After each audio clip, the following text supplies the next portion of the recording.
ఏందమ్మా సిద్ధిగానికి పెళ్లి చేద్దామంటే ఒక పిల్ల కూడా చెట్టు కావడంలే.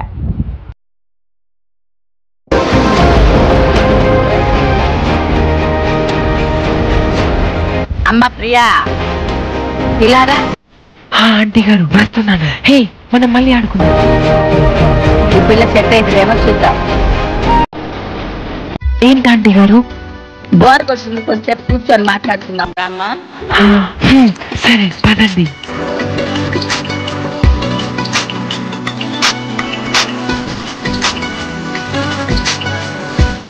చెప్పండి ఆంటీ గారు. అమ్మా నాన్న బాగున్నారమ్మా? బాగున్నారు ఆంటీ గారు. అవును, ఇంట్లో అమ్మా నాన్న పెళ్లి సంబంధాలు అవి చూస్తున్నారా? ఆంటీ గారు. ఓహో, తొందరలో పెళ్లి చేసుకుంటాం అన్నమాట. అవును, నీకు ఎలాంటి అబ్బాయి కావాలి ప్రియా? హ్యాండ్సమ్ ఉండాలి అండ్ 6 feet హైట్ ఉండాలి. ఈడుండేది 5 అడుగులేగా. 1 lakh plus శాలరీ ఉండాలి. లచ్చా వీడి గుండు చేపించుకోవాలా. ఒక మంచి కార్ ఉండాలి. వీడికి సైకిలే లేదు. ప్లస్ పెద్ద ఇల్లు ఉండాలి అండ్ నన్ను అందరికంటే బాగా చూసుకోవాలి. అంతే, ఇలా ఉండాలి ఆంటీ గారు. ఈ అమ్మాయి సిద్ధిగారికి అసలు సెట్టే కాదు.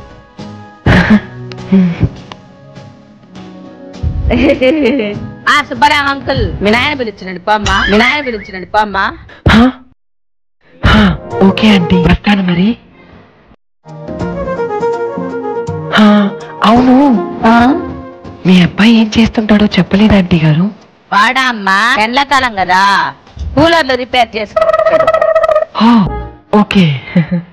వాడికి పెద్ద పెద్ద కార్లు బిల్డింగ్ లేకపోయినా వాడి మనసు చాలా ఇలువైందమ్మా. ఓకే ఆంటీ, సరే మరి వెళ్ళొస్తాను ఆంటీ గారు. సరే అమ్మా. ఆ మనసును తీసుకుపోయి మడిచి జేబులో పెట్టుకోమనండి. అయినా ఈ కాలంలో మనసు మామిడికాయ ఎవరికి కావాలి? 3 hours later.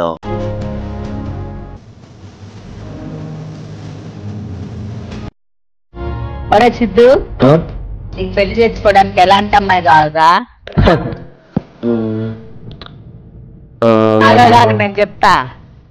అందంగా ఉండాలి, పెద్ద జుట్టు ఉండాలి, మంచి అమ్మాయి ఉండాలి, ఇల్లు ఉండాలి, కారు ఉండాలి, ఉద్యోగం ఉండాలి, ఇవన్నీ ఉండాలి కదా. గుంటుంటే మరి సగంలో 150 రూపాయలు టీషర్ట్ కొనుక్కొని దిద్దుకు వచ్చిన బిల్లు పెట్టుకునేటప్పుడు క్యాష్ కౌంటర్ లో ఒక అమ్మాయి ఉంటది. ఆ అమ్మాయి వచ్చినా చాలు మమ్మీ, ఇక పెళ్లి చేసుకుంటా. ఒక్కొక్కసారి అనిపిస్తా ఉంటది, కొంతమంది అమ్మాయిలు అబ్బాయిలు అంటే గ్రేట్. అమ్మాయిలు కొండను కోరుకుంటే ఈ అబ్బాయిల కొండ కింద ఉండే రాయని కోరుకుంటారు. గ్రేట్ రా నాన్న. ఈ కాలంలో మంచి అమ్మాయిలు ఆడ దొరుకుతారులే. మమ్మీ, ఇప్పుడు ఉండే జనరేషన్ లో ఒక మంచి అమ్మాయి కావాలంటే ప్రపంచం అంతా తిరగాల్సిన పని లేదు. రెస్టారెంట్ లో, డిమార్ట్ లో, సూపర్ మార్కెట్ లో, షాపింగ్ మాల్ లో తిరిగితే చాలు బంగారం లాంటి అమ్మాయిలు దొరుకుతారు. ఇంట్లో ఉండే ఒక సాధారణ అమ్మాయి వాళ్ళ ఇంట్లో ఉండే ఇబ్బందులు తెలుసుకొని తను చదువుకున్న చదువు తమ్మిడికి పనికిరాక తనకు అయినంతలో ఏదో ఒకటి చేయాలని చెప్పి ఇది డిమార్ట్ లో, సూపర్ మార్కెట్ లో పని చేసుకుంటా ఉన్నారు. కొంతమంది అమ్మాయిలు అయితే వాళ్ళ సొంతూరును వదిలిపెట్టి కోచింగ్లు చేసుకుంటా, పాఠం చెప్పాలని చెప్పి కాల్ సెంటర్స్ లో, షాపింగ్ మాల్స్ లో పని చేసుకుంటా, ఇంట్లో వాళ్ళని ఇబ్బంది పెట్టకుండా వాళ్ళకు ఉన్నంతలో సంపాదించుకుంటూ హ్యాపీగా బతుకుతున్నారు, హ్యాపీగా చదువుకుంటున్నారు. అలాంటి అమ్మాయిలలో మమ్మీ ఒక్క అమ్మాయి దొరికిన కళ్ళు మూసుకొని పెళ్లి చేసుకోవచ్చు మమ్మీ. ఏం చెప్పినవురా సిద్ధు, ఇవన్నీ నీకెట్ట తెలుసురా?